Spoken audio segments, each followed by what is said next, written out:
Hey, it's Rick here, and welcome back to Humaning, a podcast where we talk about the imperfect art of being human. Today I'm talking with Bec Corterling. Bec is, in her own words, a doer. She gets shit done. And I think today we look what's underneath that, and we have a conversation around what matters most to Bec and reflecting on past burnouts in her business, reflecting on being a survivor of the Bali bombing, and reflecting on some identity changes that have occurred in her family. What's really clear in this conversation with Bec is she's got a great understanding of who she is, and it's actually quite inspirational. I got a lot from this conversation, and I hope you do too.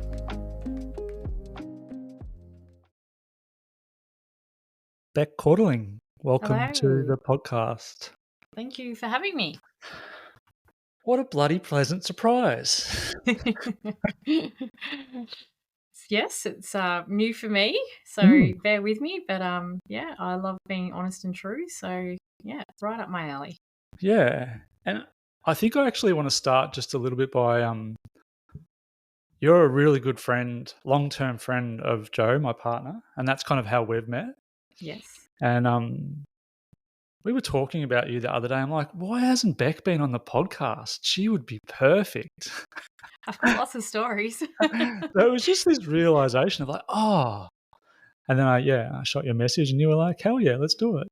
Yeah, absolutely. I'm always up for new things, and yeah, Joe's a very, very dear friend of mine, and I would do anything for her and anyone that's special to her. So yes, Cool. here It's I great am. to have you here. As we normally do, because the title of the podcast is Humaning, and we are attempting to be human today, we just want to start with checking in with a little bit of your human experience right now. So just a little check-in on what it's like physically to be you, like how are you in your body right now? What's it like mentally? And then what's it like emotionally to be you today? Physically today, I would say I'm feeling pretty good. I had a family break last month, so we had a good couple of weeks off, so we desperately needed that. So physically, I'm feeling okay. Yep. I could be a lot better. I've sort of let my fitness, like I love to work out, which I do twice a week, but that's sort of been coming and going with holidays and things like that. So that's not at its peak, but I know that I'll get back there. Emotionally, I'm in an awesome relationship and I have a beautiful family. So emotionally, I always feel really stable. Mm-hmm. There's some other stuff that's gone down this year that's made me question that, which we might get into a little bit later. Yep. And mentally, I think I'm probably tired because in my work, I have to show up every day on social media. So I think I'm tired of trying, is the honest truth, because I've been doing it every day for 12 years. So showing up and coming up with new concepts and ideas and how can I introduce myself, or what can I try and, put to the people today, my brain never stops. So Yep. I think I love to try, and I really love to work hard, but I'm tired of trying. Yeah. I Because, hear that. we're living in a world that's, I'm in retail, so it's been a tough few years. So, yeah, trying is an understatement. So physically, what I heard in that, physically is okay, but could be looking after yourself a little bit better. Mentally tired from showing up, tired from coming up with new content, tired, and I'm guessing from running the business. Yes. And emotionally, you feel quite full with the family that you have and the connection that you have there. Yes. Cool.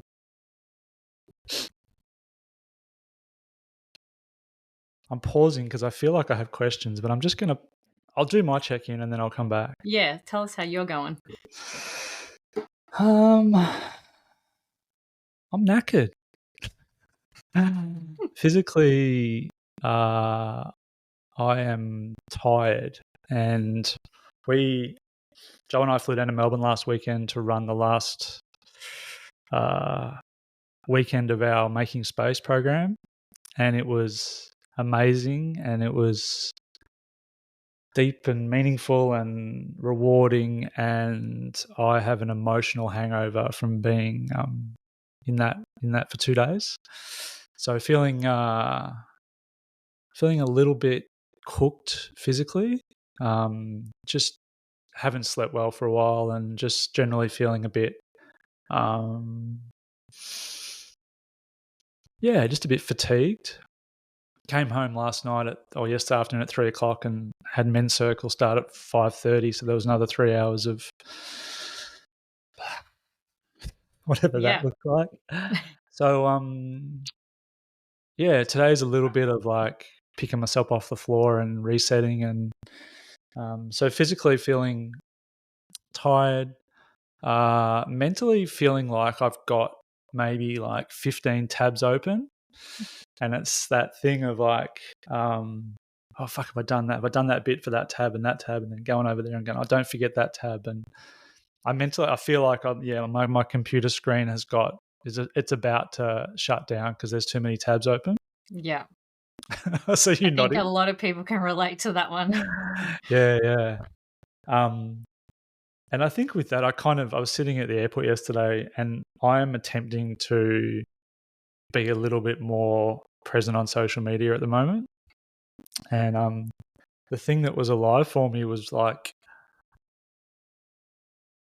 how buggered we are as we slide into the end of the year and try and get things done and all of that. And so there was like some questions that I put up on social media yesterday about like, how do we do that with a bit more awareness? And the questions were really for me. Yeah. How do I do this with more Please awareness? help. Yeah. So yeah, it feels like there's a lot of tabs open. I've got my my year at uni is finishing in the next couple of weeks, so there's assessments due and a residential that we're going to in 2 weeks. So yeah, there's a few tabs open. Yeah. Emotionally, I feel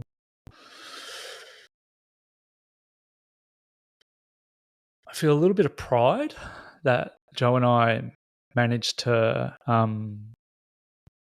put together something pretty special over this year down in Melbourne. I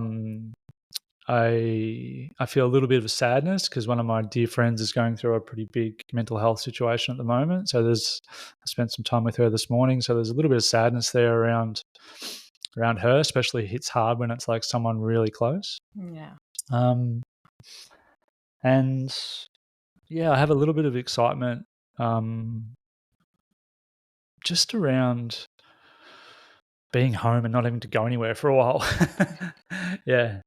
It's the So simple pride, things. yeah, pride, sadness, and excitement are probably the things that are in there.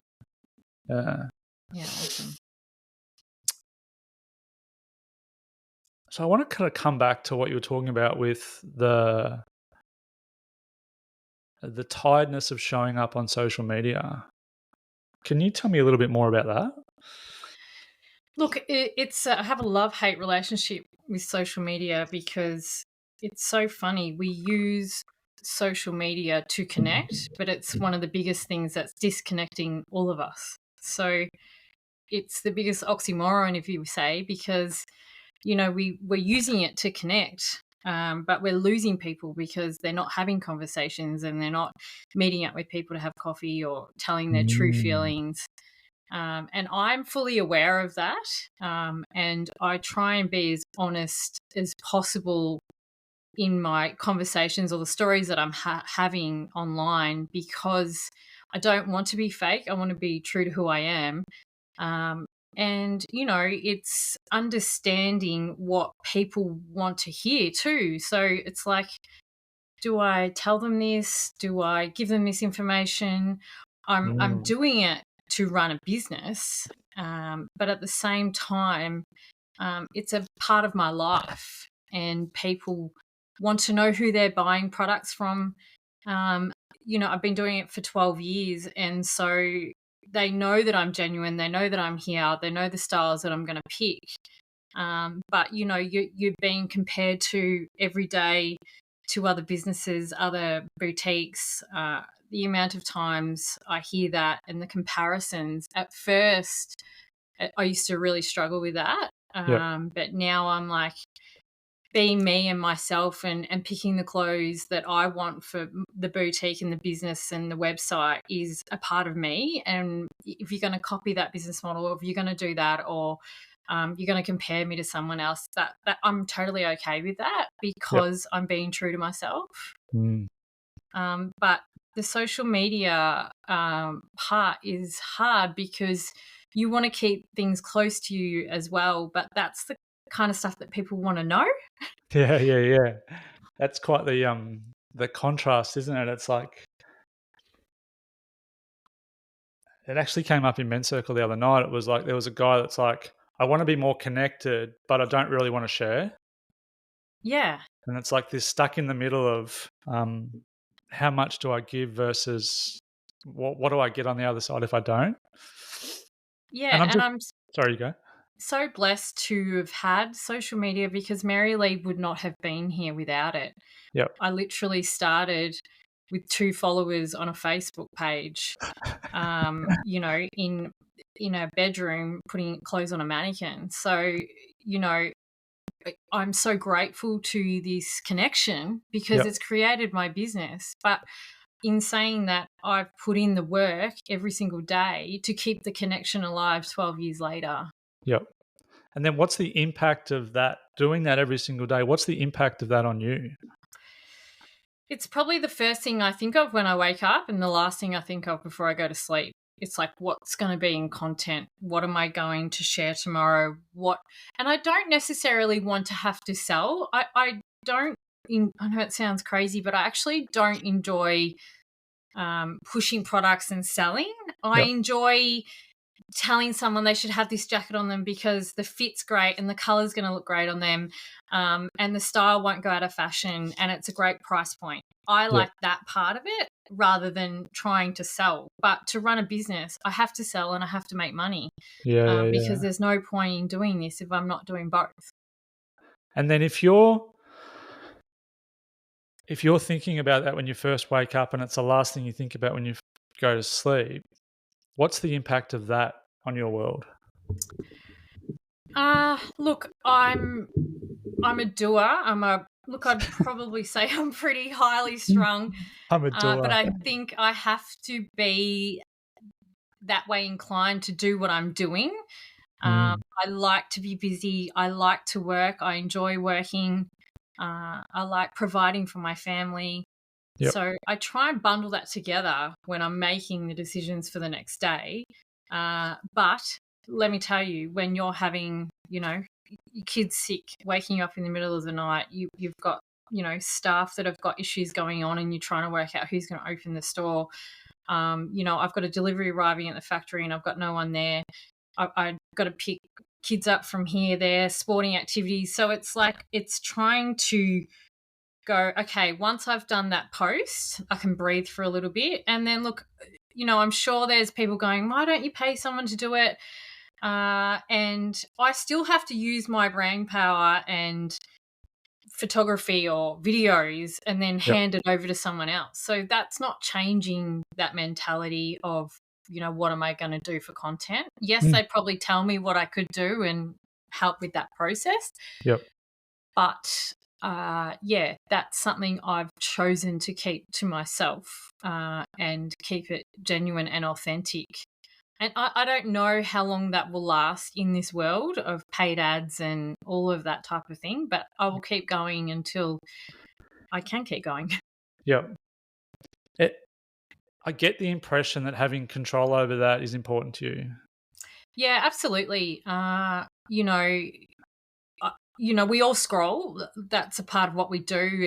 And straight away, I can see people that are, trying to do TikTok dances and do certain sales and signs. And that's just not me. And I know I'm going against the grain because I don't want to be spending 2 hours of my time creating a TikTok dance that might get 10 sales. And, a younger generation might listen to this and think I'm crazy for not doing that.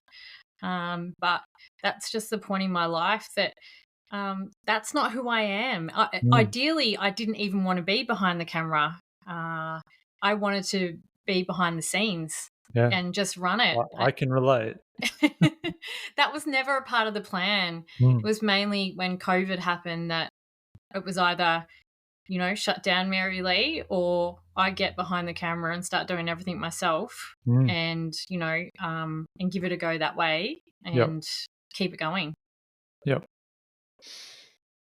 Sounds like you've done a fucking good job. Oh, thanks. I'm trying. Yeah. Still trying. Because I'll just be really honest. Getting back on social media for me, one of the benefits of it for me has been thinking about who is it that I actually work with and what do I do with them and what stuff can I put there that's of value to those people. Correct. And what I realized is that the people that I work with are people that are looking for more meaning in the second half of life. So they've done the push, they've built the thing, they've got the house, like they've done all the stuff, and they have this collection of things that they have to work really hard to maintain. And then the question is there more? Like, why do I feel so empty when I have everything, Yeah. And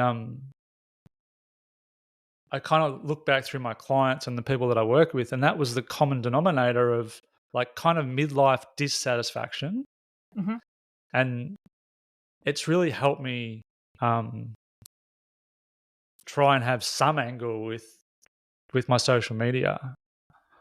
And I guess that's my question for you is like, in your current setup, is there,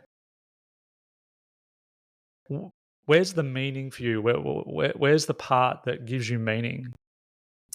I think I realized, not in the beginning, but putting outfits together and creating collections to me was something I thought everybody could see. Yep. I didn't realize that didn't come naturally to most people. So as a young, sounds terrible, doesn't it? No, true, I'm terrible. It's the truth. I didn't realize that I had a gift that I could see things that other people couldn't see. Yep. And I think that goes back to childhood, growing up with not much. And I remember my mum used to take me op shopping all the time. And so I used to have to source, she might give me $5, and I used to have to source through the op shop and find the best product that I could for my $5 that would make me look like, I was dressed to the nines. So that skill I, taught myself at such a young age. And even now I'm going through thousands of pictures a day or emails or brands are sending me things. The amount of product that I look at is insane. Yeah. But to be able to go, out of those 300 items that you're showing me, I'm picking 10 for this reason, and I could probably do that in about 5 minutes. So I feel like I can see that people need help in that area, and I can help them. And I love hearing people's stories too. So the hard part about being in this role is that I can't be in store helping people all day long. I have to run the business and I have to get the content out and I have to purchase the products. So, so I have to balance my time in those roles. Can I go back to, so that story that you just told around doing the op shopping with your mum and stuff, how old were you then? Oh, look, I think we were op shopping, I think from the age of 8, I remember just going, mum saying, we're going op shopping, and it would bring me so much joy because we could never afford anything new. And back then you didn't have the options of Kmart and a $5 t-shirt. We never had that growing up. The cheapest t-shirt you could get was, well, the ones that I wanted were $50 or $60, and that was just unachievable. So I remember that bringing me so much joy. And I remember sitting in the car when mum and dad would be driving around and I would be looking at everyone's outfits and I'd be like, oh, that looks really good together. Oh, you could match that together. Next time I go to the op shop, I might look for that. Yeah. And my brain just started naturally going there and creating outfits I see a lot of color and I see a lot of visuals. So, Yep. real photographic memory. That just stimulates me and gets me going. Yeah. And this is the bit that I'm interested in, because the question I was going to ask, which you've kind of already answered because you're smarter than me, was what's the feeling you get from like even as a 10-year-old nailing the combo when you only had limited resources, and like what was the feeling that you got from that? I felt confident. So when I was in a Mm, good outfit, and I can see it in kids today, like, even Madison might be wearing, it's my daughter, a tracksuit pants and a t-shirt that don't necessarily look great, but she feels like she's cool, and I can tell she's confident and she feels mm, good in herself. And that's yeah, so important for women. Doesn't matter what age you are, where you come from, what size you are. It is so important to feel comfortable and confident in the person you are. And clothing does that for so many people. Not yeah, everyone, but a lot of people, especially women, that starts you off on the right foot for the day. yeah. And I'm getting a sense that that's really at the essence of your business, isn't it? Oh, absolutely. The amount of people that come in, and we're dressing for all occasions. You might have someone come in who's going to a funeral, or someone who comes in who's going to their daughter's graduation, or there's a story behind Mm, every outfit. Even if you're going to work, if you want to feel confident and strong, uh, you know, even for me, it might be just putting a bit of lipstick on and brushing my hair. And mm, it doesn't, I'm not doing it for anyone else. I'm doing it for my own benefit, because I want to feel strong and confident and, be able to conquer the world for the yeah. day. I love that. And I hear some really strong, um, I guess, benefits of working hard in your business. There's that kind of feeling element of like, it's nearly empowering women, isn't it, to feel confident. Yeah, There's providing, absolutely. yeah, there's providing for your family, which I get a sense is a really important thing for you. Yes. Um, there's the I'm doing it myself. I feel like there's a little bit of rebel of like, oh, I'm up against the big guys here. Yeah. So if they're the benefits, I'm also curious, and this could be a little bit more of a challenging question. What are the costs on you of the role that you have in this business on a personal level? Yeah. It's a really good question, actually. A lot of people probably don't realize, but majority of the time I work by myself. Mhm. So it's quite lonely. Even my job before Children and Mary Lee was in a corporate position in charge of a lot of retail staff. And I remember feeling that as well. Like, I was lonely because you'd come into store and make sure everything was right. And, you know, uh, you were always looked at as that person who was coming in to tell them off, which wasn't the case. I just wanted them to do better and improve, and see them improve as people as well. And I'm still really good friends with a lot of the managers, because we formed those relationships. And when they're good people and they're good managers, the business thrives, or the store becomes better, Yep. because they're better at doing their job, which in turn makes everyone else want to work with them and work better too. Yeah. So I Mm. hear that this role's got some loneliness in it. Absolutely. Yeah, it gives you a lot of time to think and reflect, and sometimes I get a bit in my own head, especially when I might be tired, or I'm not feeling great, Yep. and then I have to post something on social media, or I have to give to the business, knowing that I don't have a huge cup of energy for that day. Yeah. Yep. So it's showing up. On the days you don't want to show up is the hardest. But I think that's what, the good people do best, is showing up when they don't feel like it. Mm.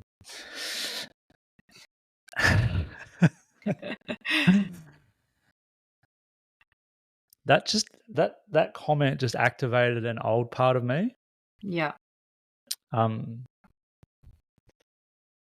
When I had my CrossFit gym, and I think we were running 4 or 5 classes a day, and the first 3 or 4 years I was the only coach, and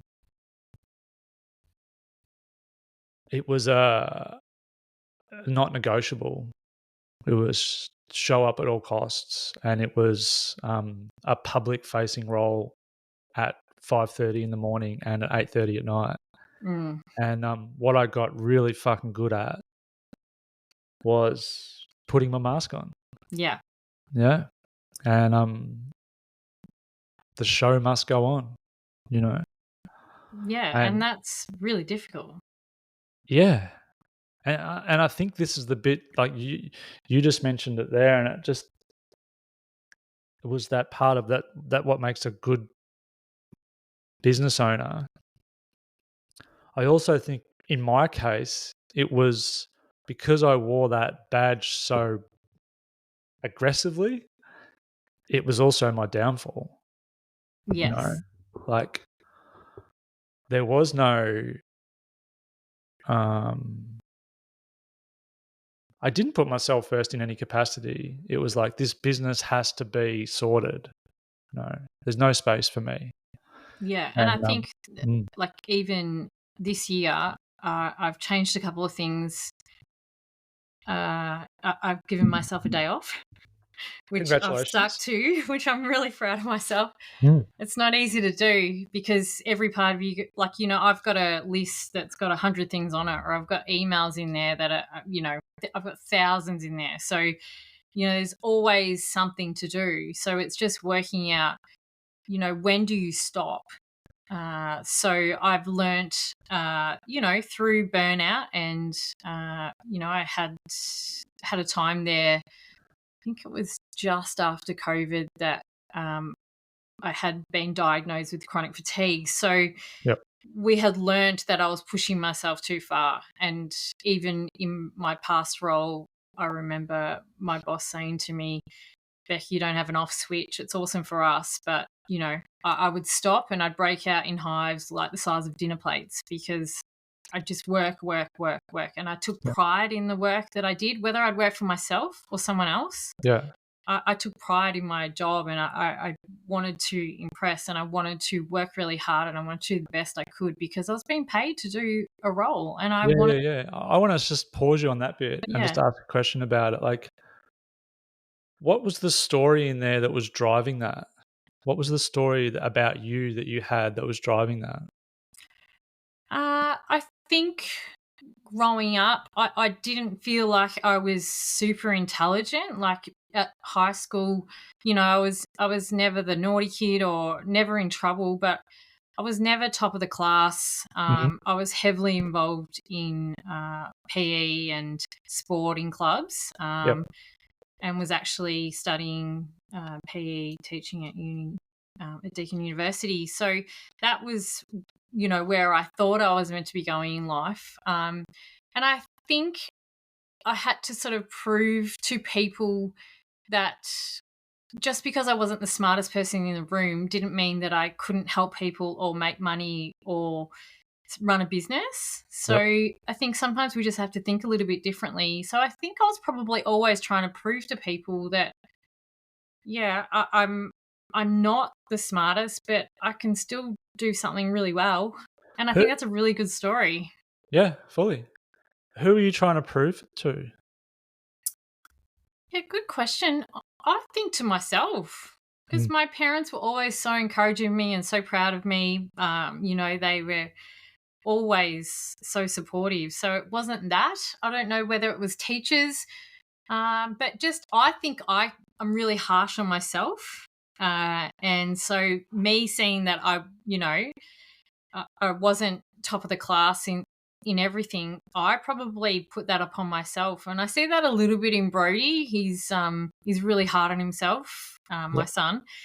Ryan and I are once again really supportive and don't put any pressure on him, but he's so hard on himself. And when you see your own child doing that, you're like, oh my God, It hits a bit different, doesn't it? Doesn't it? Ah. Yeah, so I think I'm really hard on myself. Yeah. What do you get from being hard on yourself? What do you get from it? Look, I think I'm really motivated, Yep. hardworking. You get shit done. Yeah. You want something done, I'll get it done. Yeah. And if I say I'm going to do something, I'll do it and I'll make it happen, even if it means killing myself in the meantime. But Yep. I can really back myself, and Ryan, my husband's the same. Yep. If we say we're going to do something, watch out, world, because we're going to do it. Yep. Yeah. And so that's the benefit. Again, I'm kind of like playing around a little bit here. Yeah, love it. What are the consequences of being hard on yourself? Yeah, so burnout is the first thing that comes to mind for me. I love to work out and go boxing as a relaxation. People think I'm crazy, but that's relaxing to me. So I love to do that, and I'm really conscious of making sure that I do things that don't involve technology. So I'll walk the dog at night with no phone, no nothing, be uncontactable, which is quite empowering. I dare everyone to give it a go. It's good, isn't it? Yeah. Yeah. So I've had to learn to be aware of my body and how I'm feeling. Yep. I used to be a yes girl and do everything, and now I'm much more aware of what I physically, mentally, and emotionally can and cannot do. So I really set out my week and make sure I don't burn that fuse too early, too quickly. Yep. My whole thing with this business and myself is longevity. Yep. And so I'm, trying to get the longevity out of myself and out of the business. So important. It's such a good question for business owners to ask, like, is this sustainable? Correct. Can I do this in its current form over a long period of time? And can you do something when something is always going to go up and then it's always going to come down? So how are you going to cope with it going up, and how are you going to cope with it going down? Because mentally that is really tough. And I don't know if many people like talking about it because, we're chasing, whether it be higher sales, more stores, whatever that might be, more Instagram followers, you're chasing. But then when do you stop? And then something must come down. So I'm always sort of 10 steps ahead in trying to prepare myself for, the joy of the business that I'm in. We could do $100 one day or $5,000 a day. Yep. I don't know what I'm going to get. Yeah. So it's mentally preparing myself for the unknown. Yeah. And it makes me think about contentment. Yeah. And I'm wondering I don't know how much thought's gone into this or at all, but what does contentment in your business look like for you? That's a massive one for me at the moment. This year, especially because last year we closed down one of our, let's say, flagship stores. So the store I opened first that created Mary Lee clothing and my community and my customers. And who was I without that? So I had to sort of sit down and reflect and go, okay, first of all, do I want to keep doing this and putting this pressure on my family? And I have the support of Ryan, my husband, and extended family members. So that was a tick, first. And to know that, what am I going to do that's going to keep me content without chasing higher levels all the time?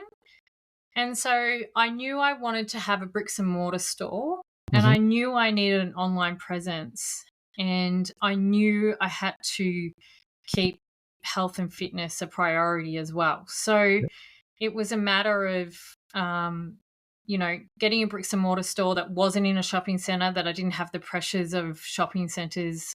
Yep. And it's actually led me to being more community based. And, even still being there 3 years, we're in Baxter location, which is a suburban area.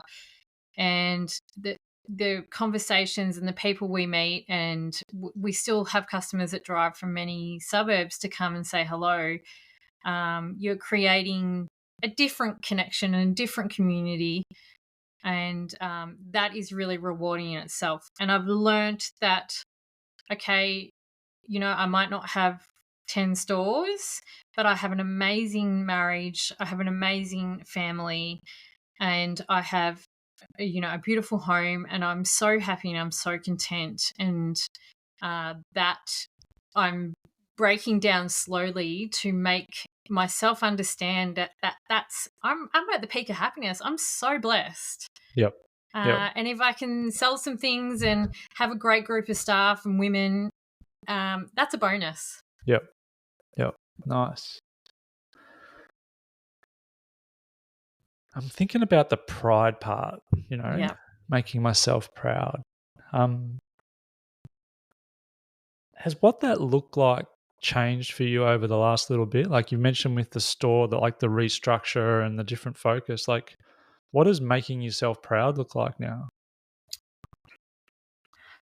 I think I'm proud of who I am. I don't question that. I think that comes with age. Being over 40, it's a lovely feeling to go, you know what, I'm not everyone's cup of tea, and that's okay.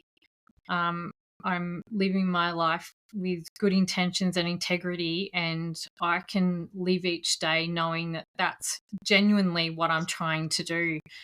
And just to give you a quick little background, my husband and myself were in the Bali bombings, so we realized that we had a job to do after that. That meant that we had to be good people, and we wanted to do things that would make us happy and something that we could do for those people that did lose their lives. And that's stuck with me ever since. So I think I've always, both Ryan and myself, Ryan's a really happy person, and if he died tomorrow, if I died tomorrow, we would be so happy because we've done everything we can, Yeah. with a grateful full heart, and we love where we are right now in our life. Yep. Yeah. Yeah. Oh, that's huge with being part of the bombings, and it sounds like you found some real meaning in how to honor those people. Well, survivor's guilt was something that I wasn't prepared for. When we got back to Australia and had learnt, of how many people had passed away, including people that we were meeting that week, and finding out their stories. I'd read the paper. I remember going, there was a mum of 3 who was on a girls' trip, and had passed away. And I'm thinking, why have I been saved, over this amazing woman who has 3 kids at home? It just didn't make sense to me. Yep. I felt so guilty, and went to therapy for many years afterwards because I really struggled with that, knowing that I got to live my life and they didn't, and I was no better than any of them. So why? Mm. It was understanding that. And I still work through those things today, because I just didn't want to ruin, not ruin my life, it's not the right words, but I didn't want to mess it up. Yep. Yeah. I wanted to honor those people and do a good job. Yep. To make the most of it. Yeah. Because you never know when your time's up. And I think if you can be content with what you have right now and be present and happy, and you have to choose to wake up and be happy, and that I can't do that every day. There's some days, let me tell you, I'm like, this is shit. I can't do this. This is too much. Yep. And I take a deep breath and, and go, radio, this, I'm really blessed, so let's make the most of it. And I think when I meet people, and everyone's going through troubles and hard times, and I think I really try and listen and give a perspective that, whereas something could happen tomorrow that can make that go down on the list Yeah. all Yeah. the way down to the bottom of, perspective. So, yeah, I think that's something we're all trying to work through. Yeah, it's huge. Because what I hear in that is like there's a real desire to make the most of what you have, and it sounds like you're doing an amazing job of that. But it's also like the really hearing other people, and because I think it's probably one of our most underrated gifts is our ability to listen. Mm-hmm. And it came up last weekend when we did a storytelling exercise where all our participants for our group had 15 minutes to share a part of their life story and a challenge they faced and how they overcame the challenge and what they learned on the other side. And the feedback from it was like, no one's ever listened to my story like this. And it was just 10 of us sitting around. And then when someone would share their story, we would share just one thing of their story that impacted us the most.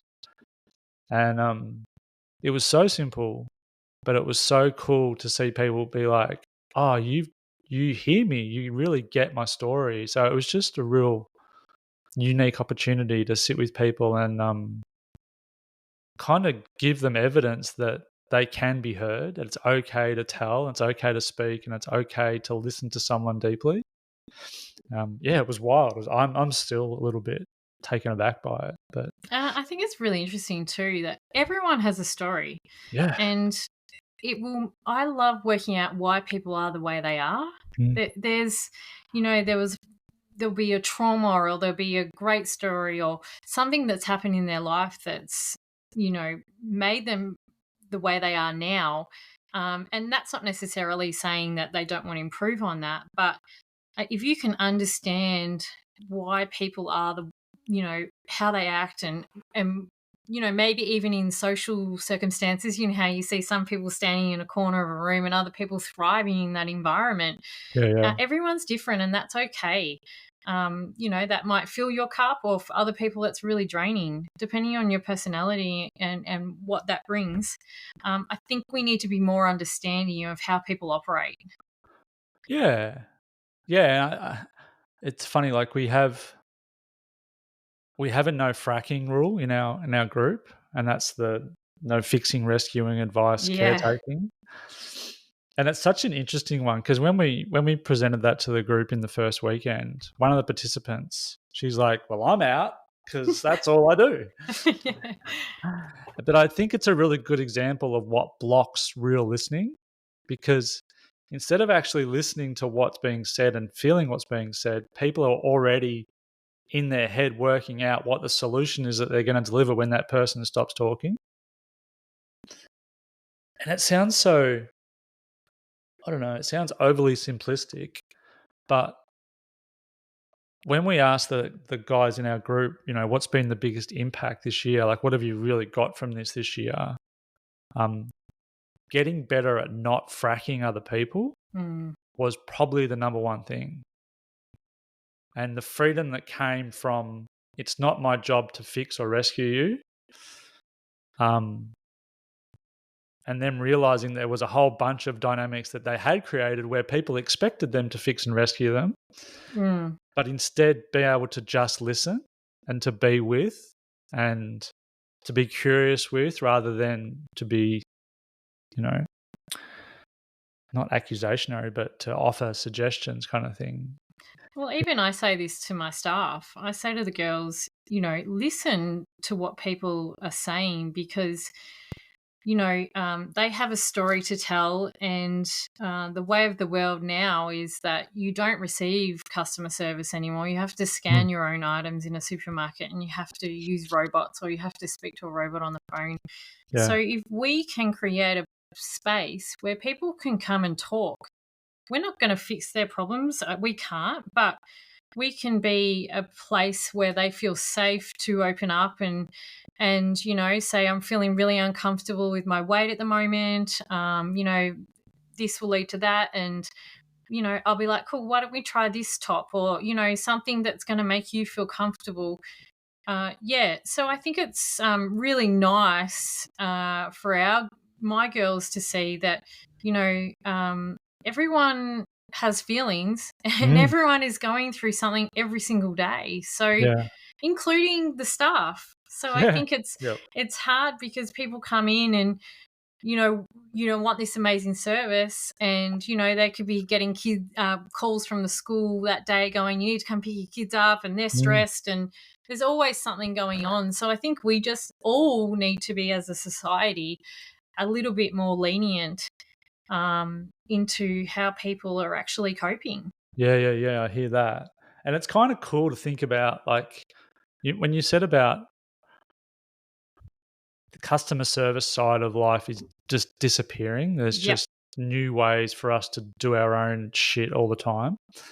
And when it comes to, like, self-serve checkouts and that sort of thing. And just those little interactions, like in your shop, of someone seeing someone else and going, I'm having a shit day and I'm not loving my body right now. yep, Cool. Let's try this. yep. Because it's not a solution. It's just, I No, hear you, and let's go and do something. It's such a small exchange, but it means so much, and it means so much more these days than it did 5 years ago, 10 years ago, correct. definitely. Yeah. It's huge, and I even find it frustrating going shopping myself because I don't expect much, knowing what's going on in the world, but it's nice to have a little bit of connection is what you need, because you might be feeling uncomfortable about something, or it could be simple as even going to a funeral. Yeah. You're not in your right headspace, so Yeah. you need someone that's just going to be like, are you okay, do you need a hand? We're not pushy. I just want the girls to be there if people want help, Yeah. and to be a friendly, smiling face that people can chat to and talk to. They don't have to buy anything. Yeah. Because It's never. what's It's underneath this, I think, is it's okay to be human. yes, It's okay to have all of these human experiences. The sadness, the grief, the laughter, the joy, the satisfaction, the dissatisfaction. All of it is part, and all of it is welcome. But often we come from environments where only a small amount is okay.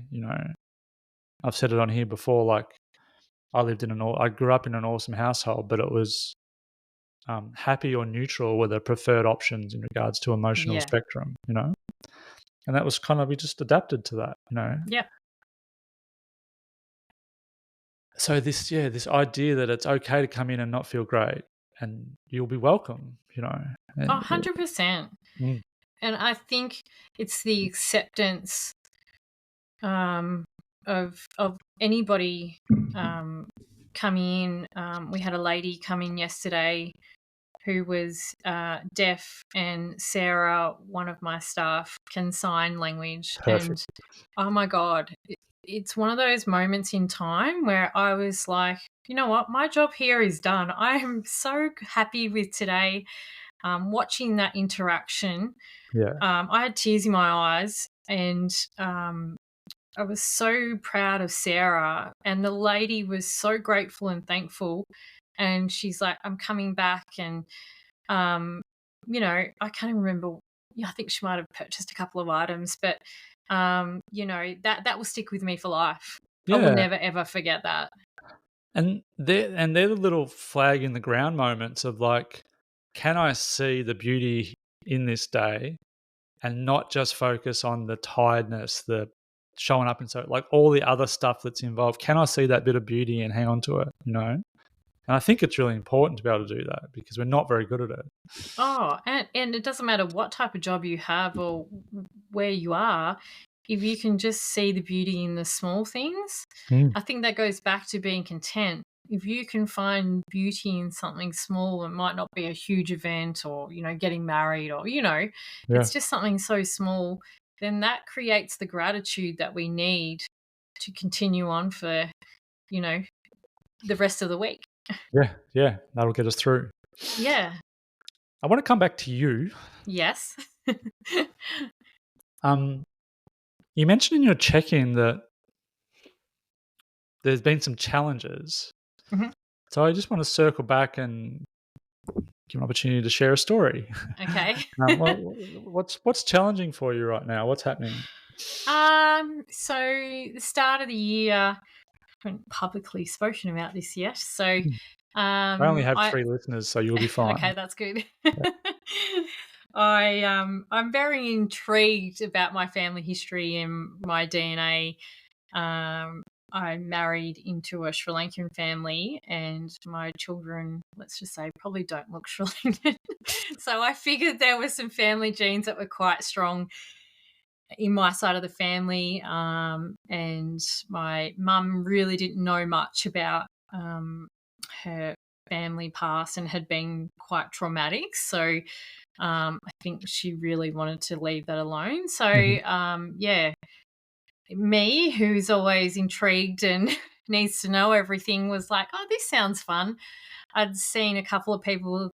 I think Kylie, one of the girls from work, had done, and she said, "Oh, I found a long lost cousin," and da da da. And Yep.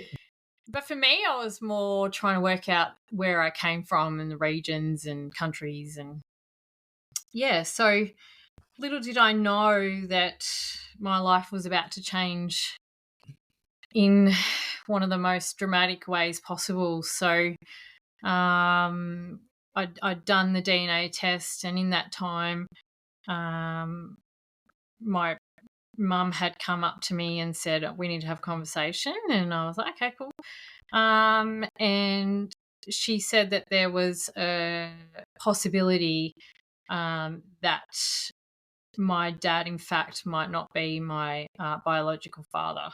Mhm. So I am 44 and did not know anything about this story. My parents have been together for 44 years. Yeah. What So, just that bit there, sorry, I'm gonna jump in. yep. When that gets spoken to you, what's the feeling? Like, what happened when you heard that? I thought she was going a bit delusional, to be honest.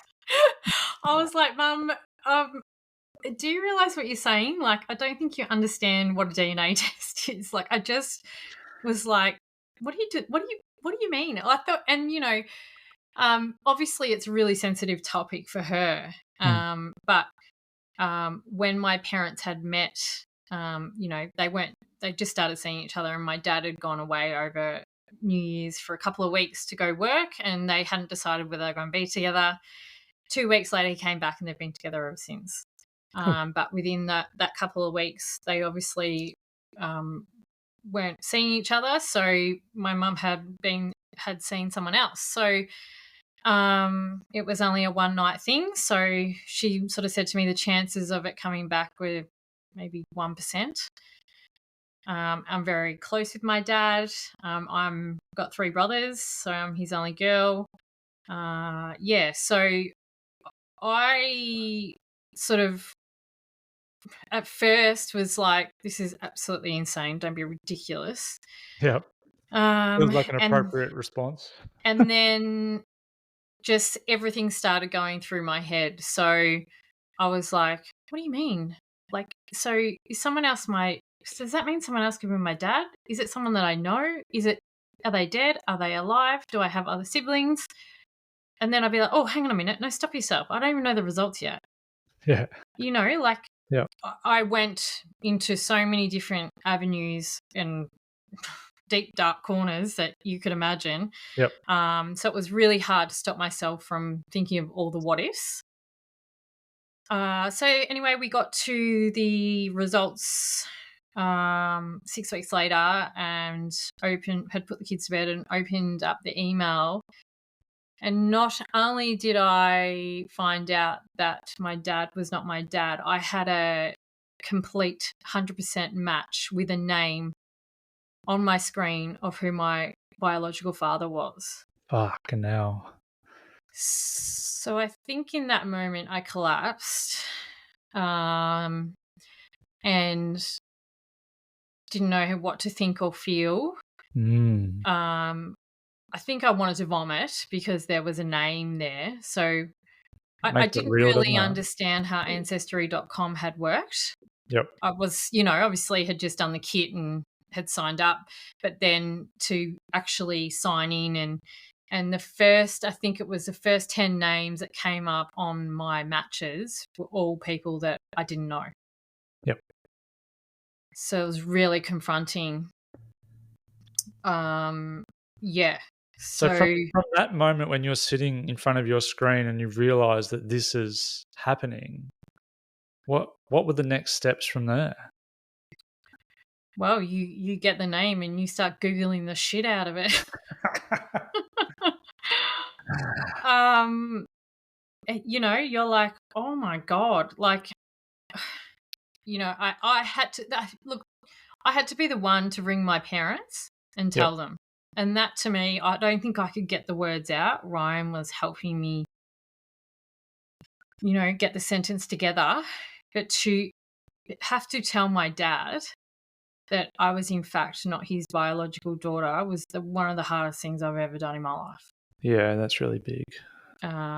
It's heartbreaking in a sense, but then on the other hand, nothing changes.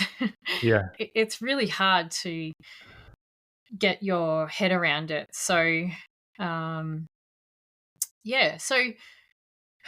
put that to a side. You had an option of messaging the direct hit. Yep. So keep in mind that this person didn't know I existed, that I was even his child. He has no idea, because when my mum fell pregnant, she just assumed that it was my dad's. Yep. So nothing has ever been spoken about. In fact, she did not know his name or anything. And I thought about it for a few days, and I had conversations with Ryan about what that meant, whether I message him and say, hi, sorry, what were the consequences, not consequences, of what was going to come out on the other side was, he may never return my message. He might Yeah. not be alive now. Yep. There was many There was some risk there, thoughts. wasn't there? Oh, massive risk. So Yeah. after a couple of days, I decided that for my own benefit probably was that I needed to let him know I existed and that, the circumstance around it. So Yeah. that's exactly what I did in an email. And Yeah. was that was an email, was it? Yeah. Yeah. So it's like a messaging service through Yep. ancestry.com. So that I think I remember sending that going, wow, I don't know what this means. So to talk about being vulnerable and to sit in myself and go, okay, who am I? What am I? I was a mess Mm. for a while there. Yeah. And it sounds like it's a big identity piece. Mm-hmm. And it feels like last year with the business and stuff, there was already some like, who am I if I don't have this location? And there's another who am I, like it's a lot to happen in 1 year. Yeah. And like I consider myself to be a pretty strong person. But I think when you have to question your identity, it brings up a lot of things to the surface that you didn't even know were there. Yeah. What were some of those things, if you're open to? Look, I'm very, very different to my siblings and to my parents, and they would Mhm. probably happily agree with that. I was always, I don't know if that's a good or a bad thing. I always was like quite determined, and I've always felt like I was a black sheep. Even growing up, my parents were quite religious, and I always thought things a little bit differently. Yep. So I think you then start going, oh, okay, right. It's your environment versus your DNA. Yep. Yep. Where does that sit and where does that come from, and Mm. what percentage is from your environment compared to Yeah, the nature versus nurture thing. nurture? Yep, 100%. So to be honest with you, I'd love to delve deeper into that on a personal level and really research that and read some books when I have some spare time. Because I'm quite interested in that. Yep. That part of it. So what happened after you sent the message? I was waiting for that one. You're leaving me hanging here. I know. So after a couple of days, I got a response.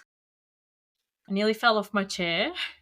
But my biggest thing is that when I wrote the message, I wanted to make it clear that I wasn't here to gain anything. I didn't want to ruin a family. Yep. I just wanted to let him know that I existed, and this was the scenario that had been put in front of us. And he was the most amazing human.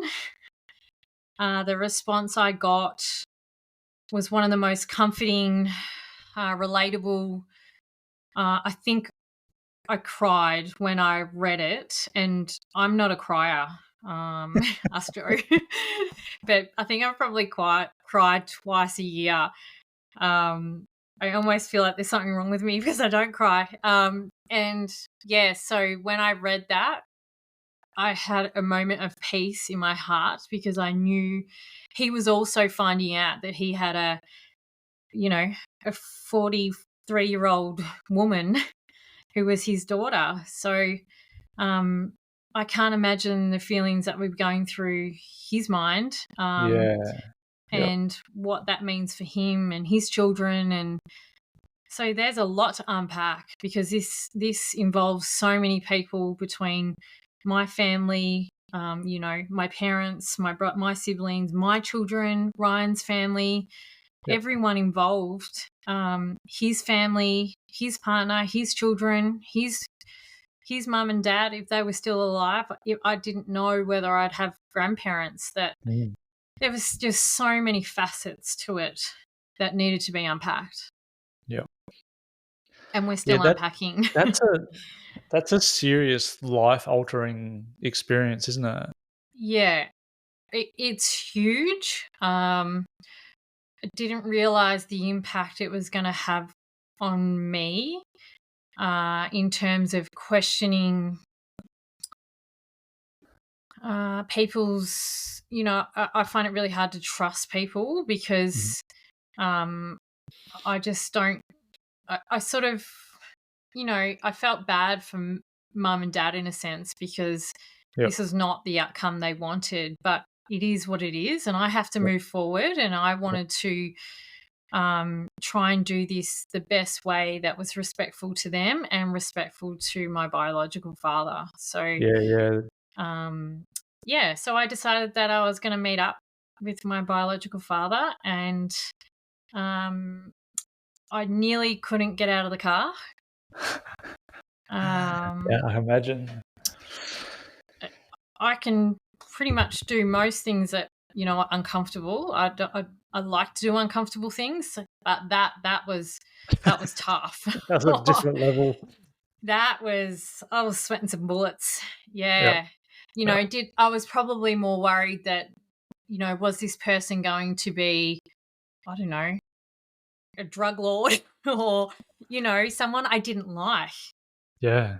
I so really, many questions. I really was like, I really wanted him to be a good person because I don't know why, but I just was like, oh, please just be normal.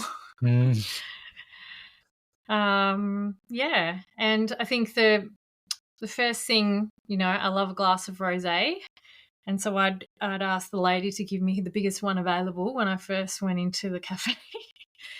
And when he walked in, he hugged me, and I think he had tears in his eyes, and he said, I'll have what she's having. And I think right at that moment, I was like, "Oh, okay, I think we're gonna be okay." Yeah. You Yeah, felt and it. yeah, Yeah. and it was something so little, but it was something that connected us together, Yeah. um, in that moment. Um, and yeah, 3 hours later, we were still sitting there talking. Yeah. Oh, that's beautiful. Mm. Fuck. It's a hell of a story. And I think one of the scariest things is that when I found a little bit about him, um, my previous job before having Mary Lee in the business was, I was a national retail coordinator. So I used to look after, 20 something stores and managers and staff and fly around the country and do all that fun stuff. Yep. And I learnt that he also, did very similar things. Yeah, right. And then the cherry on top was, oh, Beck, did you know that I used to own a surf shop myself? So It's in the I'm blood. just like, Mm. little things like that were just crazy. I was like, you Yeah. can't deny, DNA. You really can't. Yeah, it's that question of who am I? And it's like slowly learning different parts of who you are at 43. Yeah, just when you think you've got it all figured out, Yeah, let me shake that shit up for you. God's like, oh, no, no, no, no, you don't. Yeah, yeah, yeah. So I guess I'm curious around like, what do you do with that now? Yeah, that's a really good question. I'm still working that out myself. Yep. Um, and so the whole reason why my biological father was on there was his mum was doing a family tree, and his sister had passed away, breast cancer, I think, and yeah, so his mum wanted to get that all up and going. So Yep. she is still alive and she's 92, and I haven't met my grandmother. So that's the first thing I would love to do. And she knows about me. And yeah, I think she's probably the reason why we've come together, and there's a reason for Mm, that. And I would yeah. love to meet her. So that's going to be happening. So watch this space. Nice. But I'm really looking forward to that because, once again, that's where you came from. Yep. Yep. Yeah, so that's hopefully going to be really special, I hope. And then, I'm hoping that I've got some siblings, and, hopefully I just don't want to come across as being pushy and trying to include myself into this family. Mm, I just want it to naturally happen. yeah. Yeah, so I'm hoping the universe will, it's the universe made this happen in the Yep. beginning. And, people are like, oh, you must have known, or, did you know something? I'm like, I knew nothing. Yeah, yeah, fully. Never in my wildest dreams did I think that that was going to be the result that happened when I opened up that DNA test. Mm, Never in a million years. And if I had the choice, I think I would have given myself a bit more time, because closing Langwarrin and my previous store, that was a lot yep. on me and the family. So to throw this in this year, yeah, I was Yeah. like, so yeah, I'm trying to be kind to myself and not push anything. Yeah. I just want it to do what it's meant to do. Yeah. It kind of fits into what we're talking about before around like what's sustainable. Like what can I, pushing too hard is not going to serve me. So it kind of fits into that Yeah, same category, doesn't it? absolutely. Mm. All right, we are getting close to finishing. Um, I really appreciated the conversation, My but pleasure. before we go, I do like finishing on the question of what excites you right now, and it could be like right now, or it could be looking forward slightly? Like what's really got some energy and some aliveness for you at the moment? Um, Look, spending time with my kids, they're both teenagers at the moment, so I'm really trying to hug and hold this time. Don't leave me. Like, don't leave, stay still. I'm really aware that the last 10 years of my life have been pretty hectic, and I Yep. missed out on a lot and gave up a lot to be where I am. And they're the ones at the forefront that, have missed out. So I'm really trying to make up for lost time. Yeah. So spending time with them, if it means just going out and doing a coffee or, going for a walk together or, Coming to Northern New South Wales to visit yeah, friends. to our favorite place, doing things like that. I love hanging out with them. So Yep. while they love hanging out with me, that's the priority, and that's what makes me so happy at the moment and so content. And I know that's the same for Ryan. So we are really trying to embrace this time. Yeah. Brody's Yeah. 15, and so we're that's what truly is what I'm loving at the moment. Yeah. No, that's very cool. I like that. Yeah. All right, Beck. What am I excited about? I'm excited about I'm actually, for the first time in a really long time, this sounds terrible, but it's true. I'm really excited about my work. Oh, that's awesome. Yeah. I've just noticed in the last couple of months there's like a newfound confidence in what I do. And I was talking to the men in circle last night around like it feels like the imposter syndrome part of me is like slowly like starting to leave the building. Yeah. And the replacement of that is like someone who's a little bit confident in what he does. So I'm kind of excited to meet that part of me. Yeah, we can do this, and to feel capable and confident feels a bit stupid saying out loud, but it's true. So I'm kind of excited about that. Yeah. And I think it's awesome when you find your thing. It doesn't, Mm, you can be any age. I think when you find something that brings you joy and that you might be really good at, mm. other people can see that and it's going to bring them joy. So I think that's contagious. Yeah, definitely. I love that. All right. Well, thank you for the time. Thank you for the honesty. Thank you for the courage. Um, I appreciate it all. And yeah, we'll talk again soon. Yeah, lovely. Thanks so much for having me. Cheers, back. Thanks.